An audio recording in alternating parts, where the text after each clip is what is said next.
en Josué, capítulo 24.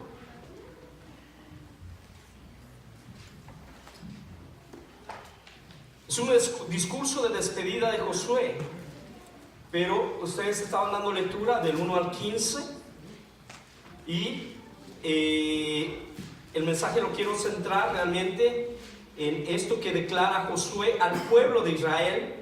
Y yo creo que como pueblo de Dios también nosotros tenemos momentos en los cuales tenemos que tomar una decisión de continuar tal vez con una manera de vivir en Cristo que es muy fácil, muy cómoda, o tomar una vida en la cual vamos viendo que estamos luchando contra el mundo, que estamos luchando contra todo aquello que se enfrenta al nombre de Jesucristo.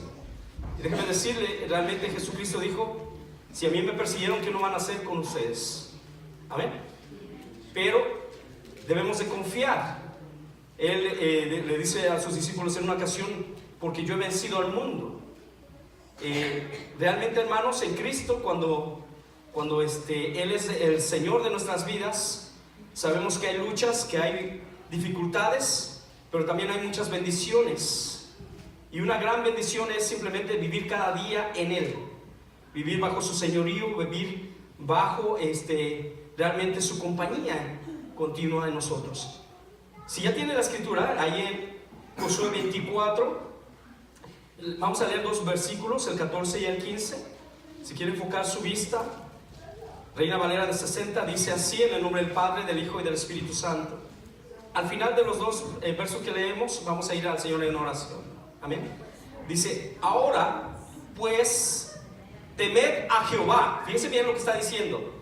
Ahora pues temed a Jehová y servirle con integridad y en verdad, y quitad de entre vosotros los dioses a los cuales sirvieron vuestros padres al otro lado del río y en Egipto, y servir a Jehová.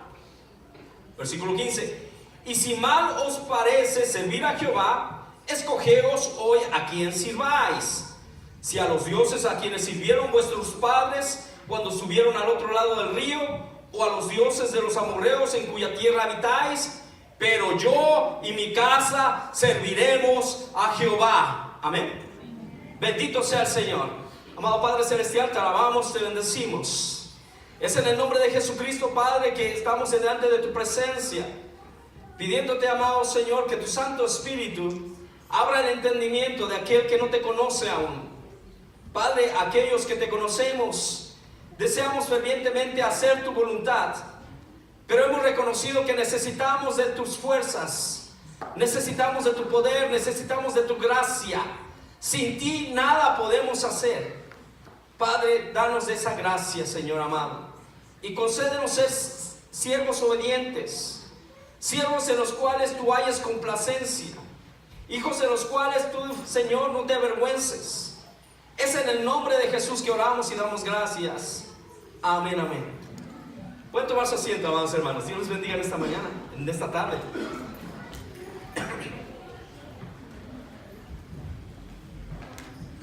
Le voy a invitar que nuevamente voy a tratar de ser, no voy a ser muy extenso, creo yo.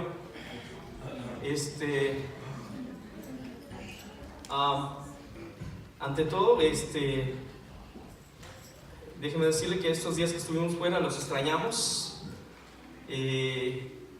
Realmente, yo creo que mencioné algo, se me hizo raro no estar en la iglesia los domingos. Estuvimos disfrutando, y realmente fue de gran bendición para nuestras vidas. Al igual que mi esposa, la vez pasada que fue, ella regresó y cada rato hablaba de Israel. Cada rato me hablaba y dice: pero esto y esto y esto y esto y esto. Y yo le decía: ya me lo dijiste 3000 veces. Y pero hay cosas y detalles que yo le decía: no te creo. Y se los voy a decir honestamente, yo le decía: no creo que sea tan verde como tú me cuentas Israel. Sé que es área desértica alrededor, sé que aunque haya irrigación, no te creo. Me quedé perplejo, hermanos. Israel no llueve mucho. Cuando llegamos había llovido, esperaban ellos otra tormenta que no son comunes. Déjeme decirle, el guía no lo estaba diciendo, lo que están viendo no es común, pero así es. Lo que me sorprendió es de que aunque había llovido, usted sabe, acaba de llover y usted cómo ve las calles, las ve verdes, algo en la tierra, el aroma de la tierra húmeda. Pero estar ahí pasando desde Tel Aviv hacia Tiberias, lo que me llamó la atención es de que iba lloviendo los terrenos de cultivo, muchos árboles de olivo, y yo veía y decía yo, wow, tenía razón mi esposa, está más verde de lo que yo me imaginé, y espero que la próxima vez nos acompañe. Créame que es mi deseo, que fuéramos como familia, estuviéramos ahí disfrutando todos. Pero simplemente les puedo narrar que sí, me enamoré más de Israel. Fue maravilloso, pero hay muchas cosas que observamos y honestamente, yo le decía a mi esposa, estábamos pasando por algunas áreas. Y yo le dije, si me retirara, no les dije, no sé si le dije a alguien allá, mientras íbamos platicando, me gustaría vivir aquí. Así que oren para que el Señor me conceda. Dice mi esposa, nos vamos, pero nos vamos de misioneros. Hay mucha necesidad, hermanos, de predicar a Cristo. Hay mucha necesidad. Pero déjeme decirle nada más eso para entrar ya a la predicación. Estamos muy contentos, espero que se goce con nosotros. Queremos compartir las fotos, los momentos y contarles, compartir de esa alegría con ustedes. Cuando yo miro estos pasajes, toman vida, y déjenme decirle, yo me quedé sorprendido por lo que vamos a hablar en esta tarde. Nuevamente enfoque su vista en el capítulo 24 de Josué. Es una exhortación del capítulo 23 de Josué al pueblo. Si usted tiene un subtítulo ahí en el capítulo 23, y es nada más para que note el contexto, leamos el 23:1, dice: aconteció muchos días después que Jehová diera reposo a Israel de todos sus enemigos. Nuevamente, aconteció muchos días después que Jehová diera reposo a Israel de todos sus enemigos alrededor, que Josué, siendo ya viejo y avanzado en años, llamó a todo Israel y a sus ancianos y a sus príncipes y sus jueces y sus oficiales, y les dijo: yo ya soy viejo y avanzado en años, y vosotros habéis visto todo lo que Jehová vuestro Dios ha hecho con todas estas naciones por vuestra causa, porque Jehová vuestro Dios es quien ha peleado por vosotros. Eso es importante, amados hermanos, y es lo que quiero resaltar: que al Señor sea la gloria, que todo lo que realice el Señor en este año y el resto de nuestra vida sea para el Señor la gloria y la honra. Amén. Que nuestro enfoque en todo nuestro vivir diario sea que Él lleve la gloria, que Él sea exaltado, que Él sea conocido. Pero empieza con un cambio de mentalidad. Usted se levanta por la mañana pensando que va a vivir ese día para la gloria de Dios, que va a salir y va a ir al trabajo para vivirlo y hacerlo mejor para la gloria del Señor. Y encontramos pasajes en los cuales se nos exhorta que todo lo que hagamos hacia nuestros empleadores, lo hagamos como si fuera para el Señor. Amén. Amén. Así dice la Escritura. Entonces, es un cambio de mentalidad, es un cambio. Muchas veces como cristianos tendemos, fíjese bien, el enemigo, yo creo, y también nuestra naturaleza pecaminosa, a veces incluso nuestra manera de pensar como latinos. No sé si usted se recuerda, en México, algunos pintaban a los mexicanos como alguien, un borrachito, debajo de un cactus con el sombrero. No sé si logró ver esas imágenes. Pero esa manera de pensar quedó plasmada en muchos hispanos. Y entonces ellos, al llegar a esta nación, siguieron con esa mentalidad de que son menos, de que son lo más bajo de tal vez de la sociedad. lo menospreciado, sus papás no los querían, les decían que no los amaban, nunca les demostraron amor. Entonces vienen toda una serie de situaciones en las cuales muchos de nosotros como hispanos tendemos a veces a caer en ese error y a creer esa mentira. Pero lo que quiero enfatizarle, no poner más de lo que Dios ha puesto, sino que nuestra identidad está en Cristo. Desde un inicio vamos a aclarar eso.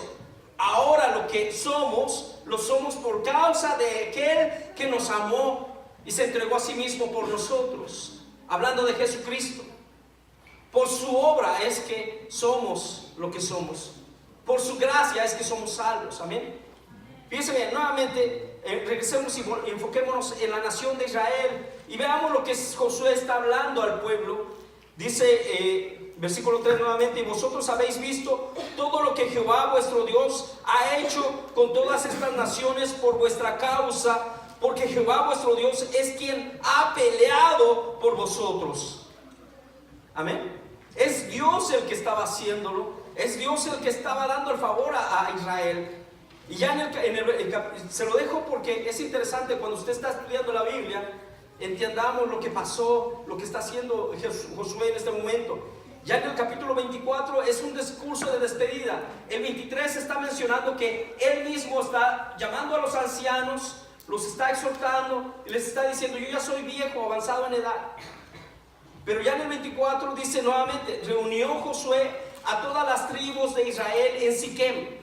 Ahora déjenme decirle, en arqueología han encontrado una roca y piensan algunos que posiblemente esa es la roca o esa es la piedra que es testigo. Ahorita vamos a continuar leyendo, en los cuales ellos, de esa declaración que ellos hacen a Josué delante de Dios.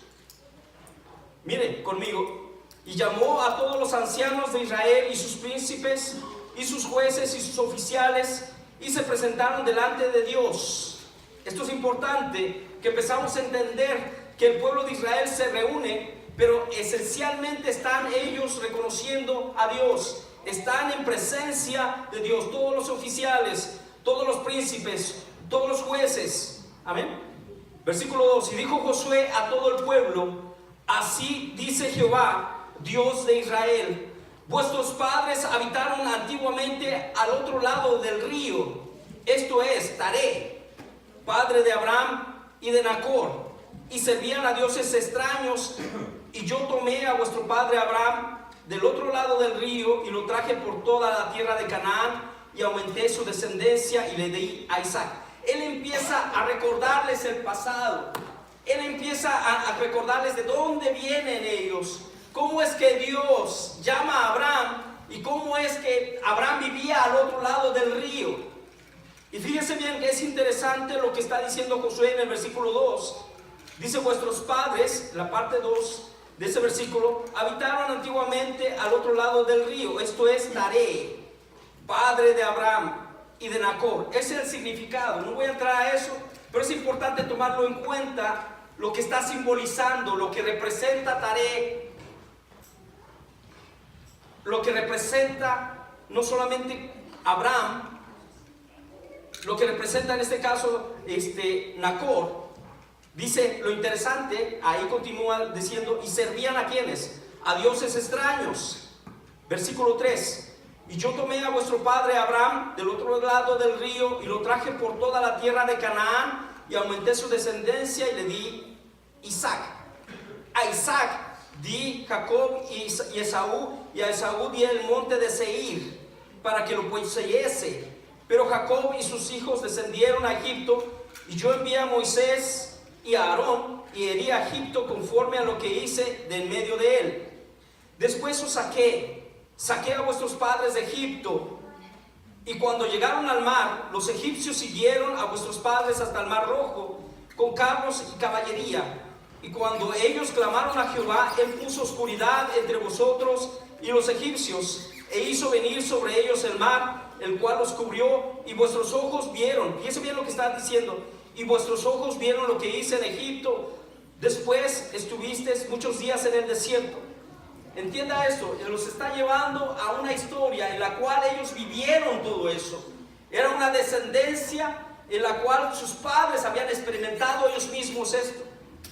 Voy a hacer una pausa aquí porque para nosotros como cristianos es importante que declaremos también a nuestros hijos las victorias, las bendiciones que Dios ha hecho con nosotros. Es importante que ellos aprendan cómo es que Dios vino a nuestra vida, cómo es que Dios transformó nuestras vidas, cómo es que Dios nos ama y les ama a ellos. Eso es importante, amados hermanos, porque si no lo hacemos, caemos en el error que muchos de los judíos cayeron. Por generaciones se olvidaron de Dios y por consecuencia nunca lo mencionaban. Solamente en tiempos de tribulación. Vemos en el tiempo de los jueces, volvían a hacer lo malo y volvían a clamar a Dios, ¿cierto? Pero nosotros, ahora en Cristo, yo creo que es importante que nuestros hijos vean lo que Dios ha hecho en nuestras vidas y que no nos quedemos callados, sino que declaremos que Dios es bueno. Déjeme decirle algo, iglesia. Muchas veces tenemos oportunidades con nuestros hijos, con nuestros familiares, con los que nos rodean, aún en el trabajo, aún en la escuela, aún en la tienda, aún en la calle, por donde andemos. Hay oportunidades en las cuales podemos decir nosotros y declarar que nuestro Dios es bueno. Y muchas veces no lo hacemos. Yo creo que podemos cambiar y cada oportunidad que Dios nos dé, a Él sea la gloria. A Él sea la gloria. Bendito sea el Señor.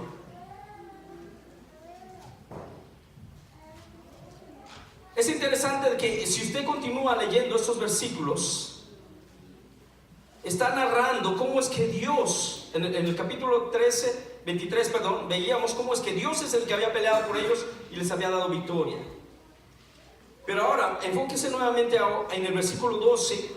Y envié delante de vosotros tábanos, los cuales los arrojaron de delante de vosotros, esto es, a los 2 reyes amorreos, no con espada ni con arco, y os di la tierra por la cual nada trabajasteis, y las ciudades que no edificasteis, en las cuales moráis, y de las viñas y olivares que no plantasteis, coméis. Pocas palabras, Josué les está recordando Dios prácticamente a través de Josué les está recordando lo que Dios hizo por ellos, cómo es que no solamente les da la victoria sobre estos reyes, sobre los enemigos a los cuales ellos echaron, sino que también hay ciudades, hay viñas, hay plantíos que ellos ahora están disfrutando, que no trabajaron, pero están disfrutando. Amén. Versículo 14. Es interesante esto, porque en este tiempo en el cual Josué sabe que ya está pronto para morir, dice esto: ahora pues temed a Jehová y servidle. Después de que él está narrando todo lo que Dios ha hecho, cómo es que Dios los ha bendecido, cómo es que Dios los ha establecido. 14 dice: ahora pues temed a Jehová y servirle con integridad y en verdad, y quitad de entre vosotros los dioses a los cuales sirvieron vuestros padres al otro lado del río y en Egipto, y servid a Jehová. Cuando yo encontraba este pasaje, me ponía a meditar y decía: ¿por qué es que Josué nuevamente los está invitando, los está exhortando a que dejen esos dioses? Es muy posible que ellos continuaban la tradición de sus padres, sí adoraban y servían a Dios, pero al encontrar esto existe la posibilidad de que ellos continuaban todavía cierta adoración a esos dioses y continuaban todavía teniendo algunas de esas imágenes. Nuevamente, si usted lo lee conmigo, dice: ahora pues temed a Jehová y servirle con integridad. ¿Por qué es importante como cristianos que nosotros sirvamos al Señor con integridad? Sí, estamos hablando de Israel, es cierto, pero el servir a Dios requiere que le sirvamos con integridad. Contésteme sí o no. ¿Es así o no es así? Y usted se va a dar cuenta de que la integridad, el mantenernos a Dios íntegros, en nuestras fuerzas es difícil. En nuestras fuerzas es imposible prácticamente. Es solamente a través del poder de Dios en nuestras vidas, yo creo, bajo el Espíritu Santo, bajo el dominio y el control del Espíritu Santo en nuestras vidas, es que podemos vivir delante de Dios de una manera en la cual le agradamos. Yo me pongo a meditar en cuanto a este pasaje, y meditaba a través de las semanas en ello, y podía imaginarme. Déjenme hacer una pausa y ahorita regresamos al versículo 14. Pero estoy prácticamente en el primer tiempo. Es un tiempo de recordar. Josué 24, 1 al 13 lo estábamos viendo. Pero también hay un tiempo de meditar. Y esta exhortación en el versículo 14 es un llamado de Josué al pueblo a servir a Dios con integridad. Y dice, y en verdad. Eso me llama la atención. Y yo podría pensar que es lo mismo o casi lo mismo, porque si estamos en integridad prácticamente lo estamos sirviendo en verdad. Pero me voy a meditar y decía, ¿por qué están esas dos palabras así? Indagando más y escudriñando más, realmente tienen un porqué. Nosotros, cuando tratamos de servir al Señor en integridad, le buscamos también servir en verdad. Lo interesante es lo que Josué le dice al pueblo de Israel enseguida.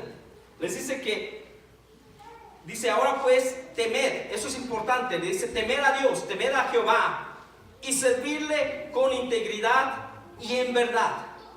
Está enlazando esas dos palabras. Hay una unión, hay un proceso. Pero lo interesante es lo que continúa Josué exhortándoles y dice, y quitad. O sea, los está exhortando a servir al Señor en integridad y en verdad. Y después les dice, y quitad. Lo que me llama la atención es por qué es que Él está diciendo, y quitad.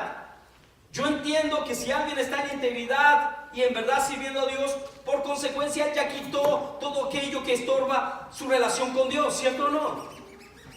Pero nosotros, al examinar y vemos este pasaje, vemos que Él les está diciendo, y quitad de entre vosotros los dioses a los cuales sirvieron vuestros padres al otro lado del río y en Egipto, y servir a Jehová.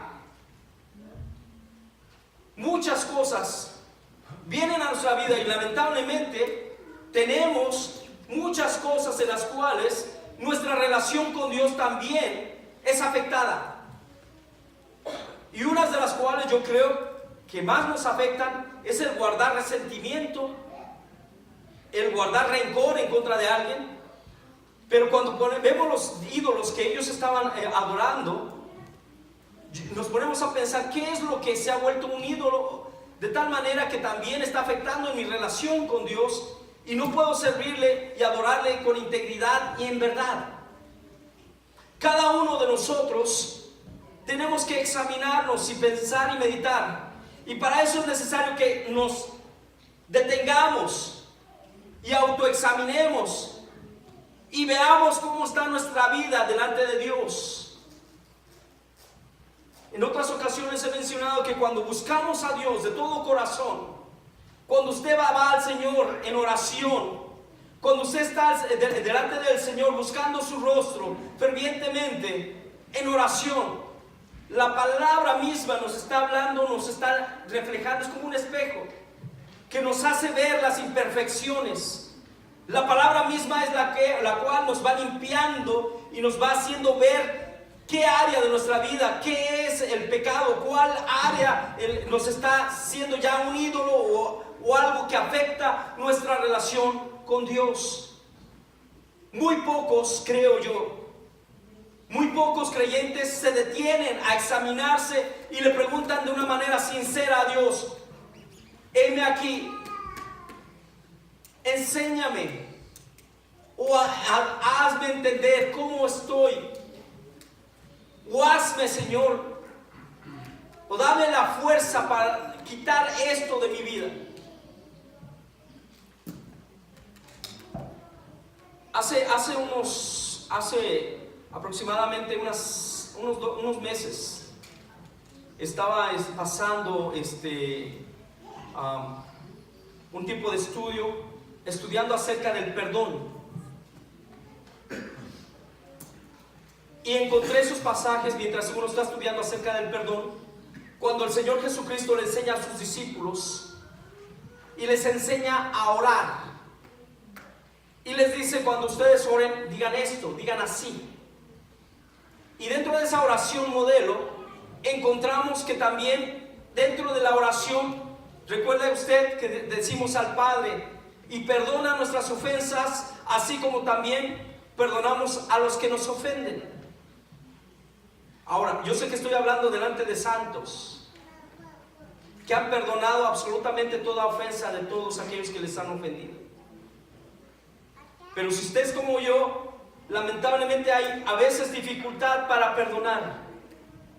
A veces por negligencia o por apatía, podemos decir espiritual, no sacamos esa raíz de amargura y guardamos un resentimiento en contra de alguien. Yo me he dado cuenta, amados hermanos, que esas circunstancias, esos pequeños detalles, por ejemplo, de la falta de perdón, estorban en mi relación con Dios. Porque la palabra misma dice que si no perdonamos a los que nos ofenden, como Él nos perdona, Él no nos va a perdonar. ¿Amén? ¿O estoy hablando de otro evangelio? El Señor dijo eso y claramente lo dice, que si no perdonamos a los que nos ofenden, y déjeme decirle, es en relación a que tenemos que reconocer qué tan grande ha sido el perdón de Dios hacia nuestra vida. Qué tan grande ha sido su perdón y su misericordia. Entonces, para poder movernos nosotros a misericordia y actuar de la misma manera, así como Dios me ha perdonado, también tengo que perdonar a los que me ofenden. Y si usted es como yo, se va a dar cuenta de que al vivir allá afuera, al ir a trabajar el día de mañana, se va a encontrar con que es bien difícil perdonar, sobre todo cuando alguien se le atraviesa en la carretera, cuando alguien no lo saluda.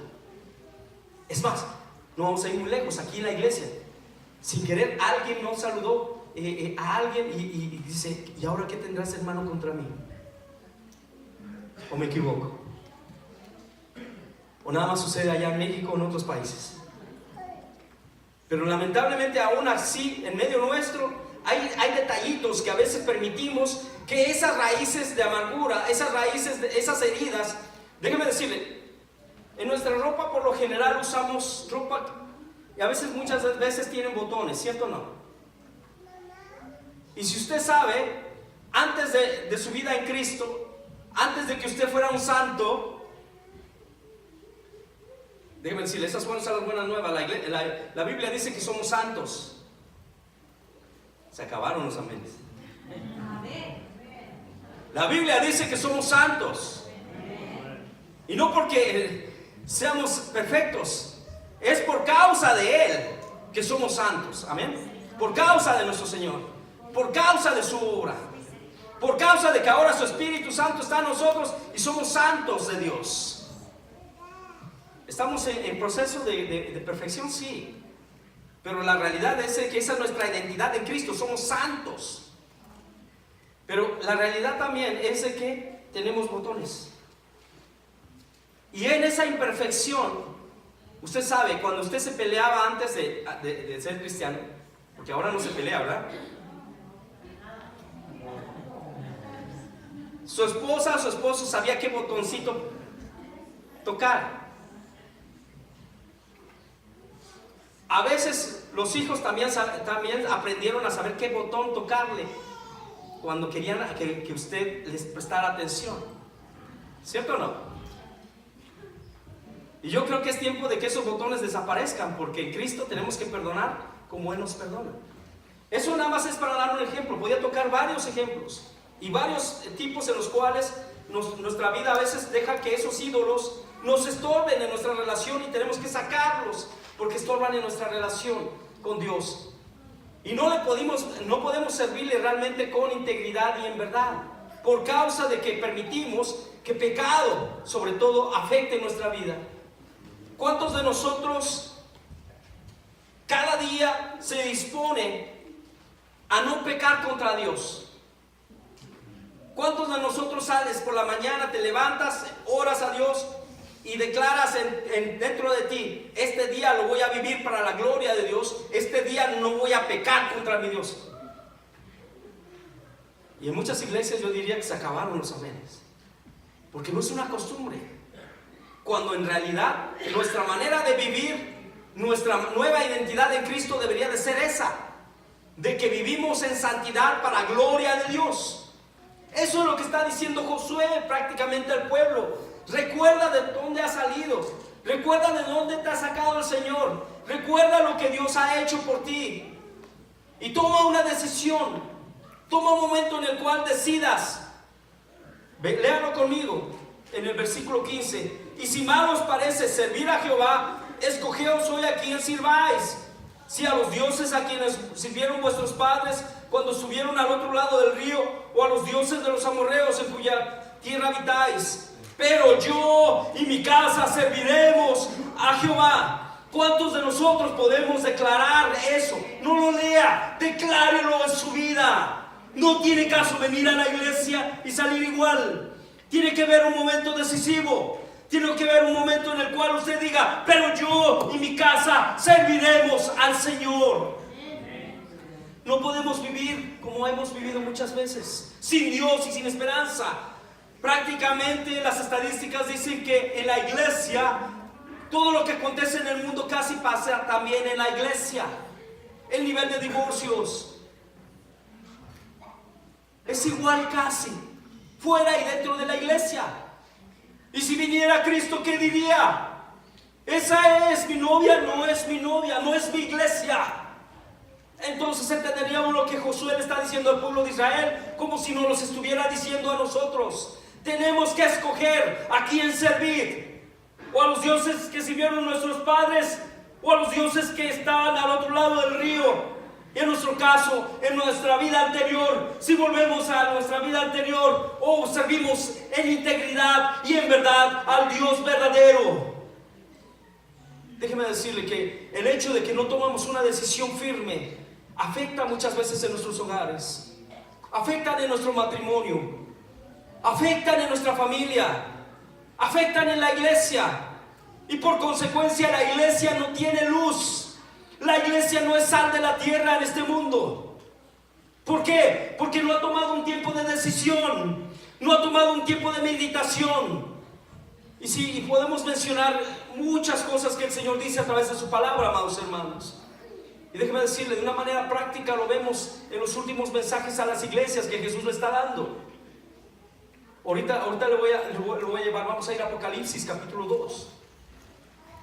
Pero es un tiempo de elegir. El versículo, lea ahora conmigo, vaya conmigo al 19. Entonces Josué dijo al pueblo: no podéis servir a Jehová, porque Él es Dios santo y Dios celoso. No sufrirá vuestras rebeliones y vuestros pecados. Déjeme decirle por qué es que Él está diciendo esto. Porque en el versículo 16, después de que Josué declara: pero mi casa y yo serviremos a Jehová, el pueblo dijo esto. Entonces el pueblo respondió y dijo: nunca tal acontezca. No dejemos a Jehová para servir a otros dioses, porque Jehová nuestro Dios es el que nos sacó a nosotros y a nuestros padres de la tierra de Egipto, de la casa de servidumbre. El que ha hecho estas grandes señales y nos ha guardado por todo el camino por donde hemos andado y en todos los pueblos por entre los cuales pasamos.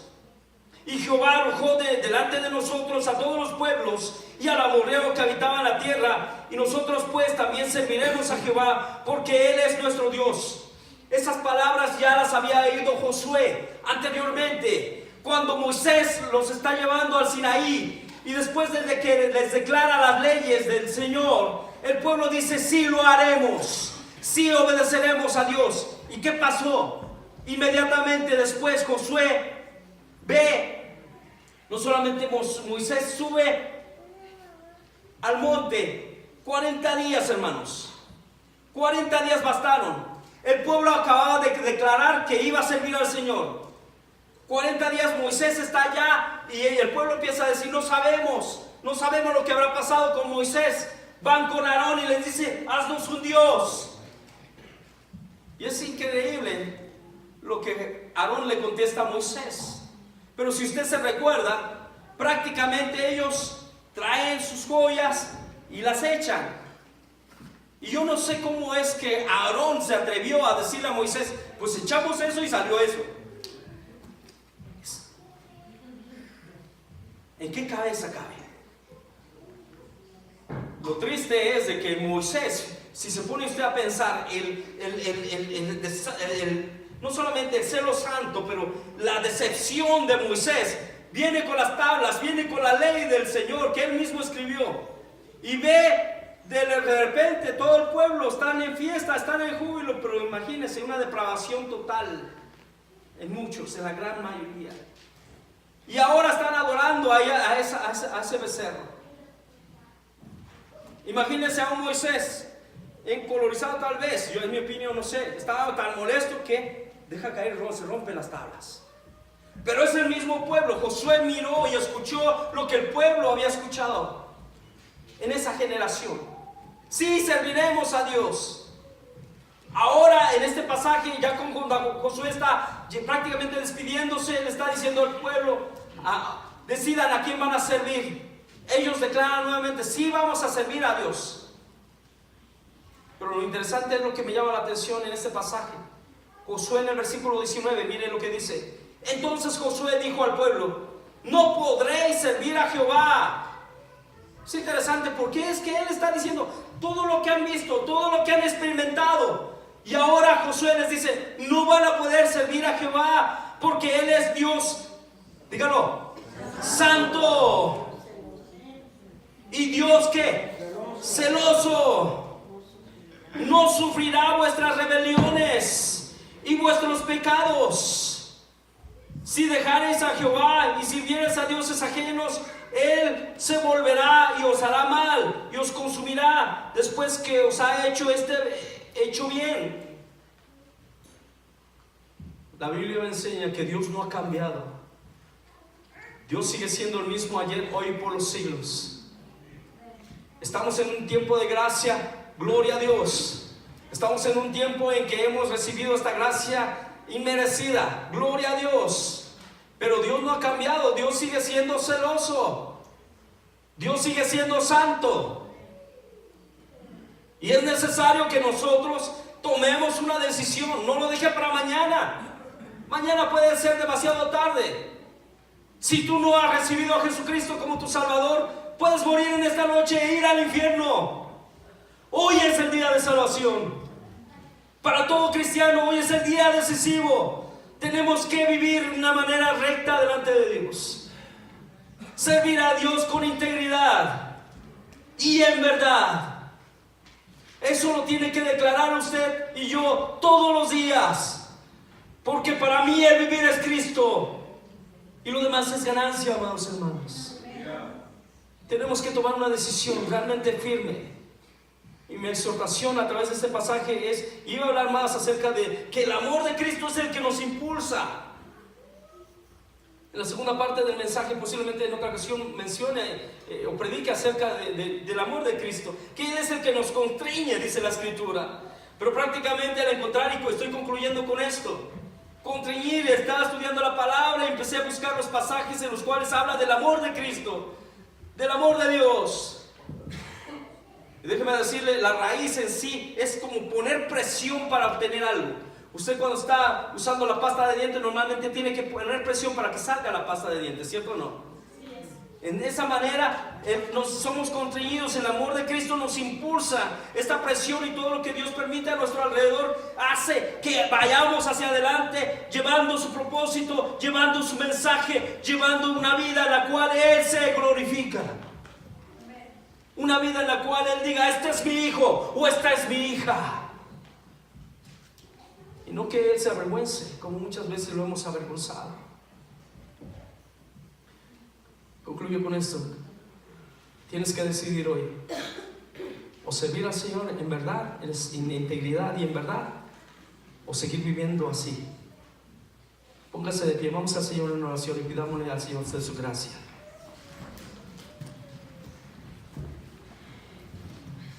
Amado Padre Celestial, amado Padre Celestial, sé que has hablado a alguien, Señor. Sé que este día puede ser el día de salvación. Si esta noche murieras y no estás seguro a dónde irías, es posible que tu corazón te indique, que tu espíritu te indique que irías al infierno. El altar está abierto, amados hermanos. Déjenme decirle esto, no es porque yo se lo diga, es porque usted tiene que tomar esa decisión. Si está ahí en ese lugar, de todo corazón, en todo su interior, declárele al Señor y dígale: Señor, concédeme vivir para ti. Mi casa y yo te serviremos. Pero tome esa decisión firme. Aún como cristiano, sí, aún como cristiano tenemos que vivir en santidad y realmente en integridad. Pero si tú no eres cristiano aún, hoy es el día de salvación. Lo único que necesitas es reconocer que Jesucristo es el Señor, que Él murió por tus pecados, y confesarlo con tu boca. Y déjame decir, es así de fácil, es así de fácil, porque la obra es de Dios. Él es el que te ayuda, Él es el que te va a sacar adelante, Él es el que va a transformar tu vida. Muchos de nosotros vivíamos sin Dios y sin esperanza. Éramos una vergüenza para la sociedad, éramos una vergüenza para la familia. Pero Dios tuvo misericordia de mí, y tuvo misericordia de muchos de nosotros. ¿Qué de lo más vil? Ahora Él ha hecho príncipes y princesas, reyes y sacerdotes del Dios Altísimo. Nos ha dado un propósito para vivir cada día. Que cuando viene adversidad nosotros podemos levantar nuestro rostro al cielo y decir: es en tu nombre que voy a vencer, es en tu nombre que tengo confianza, es en tu nombre que sé que puedo estar en paz y confiar que tú harás. Oh Padre amado, en el nombre de Jesús, no sé cuál adversidad pueda llegar a tu vida en algún tiempo, mis amados hermanos. No sabemos, pero no esperes. Hoy es el día de salvación. Hoy es el día en el cual puedes decir al Señor: ayúdame. Yo un día tuve que pedirle esto al Señor. No entendía. Escuchaba que había un Dios, escuchaba que había un Dios que me amaba, pero no lo entendía. No lo podía comprender como un Dios santo, un Dios bueno me puede amar a mí. Sin embargo, tuve que moverme en fe y creer lo que dice su palabra. Y entonces empecé a llorar como un niño. Recuerdo ese día de mi conversión. Empecé a llorar como un niño y empecé a decirle a Dios: si tú eres real, ayúdame. Lo que te puedo decir es que Dios ha sido real y ha sido bueno, que hasta este día puedo decir que mi Dios vive, que mi Dios es real, que mi Dios es bueno. A mi Señor sea la gloria. Amado Padre Celestial, bendice a tu iglesia. Concédenos vivir, Señor, en integridad y en verdad para ti. Es en el nombre de Jesús que oramos y damos gracias, amado Señor. Amén, amén. Dios les bendiga, amados hermanos.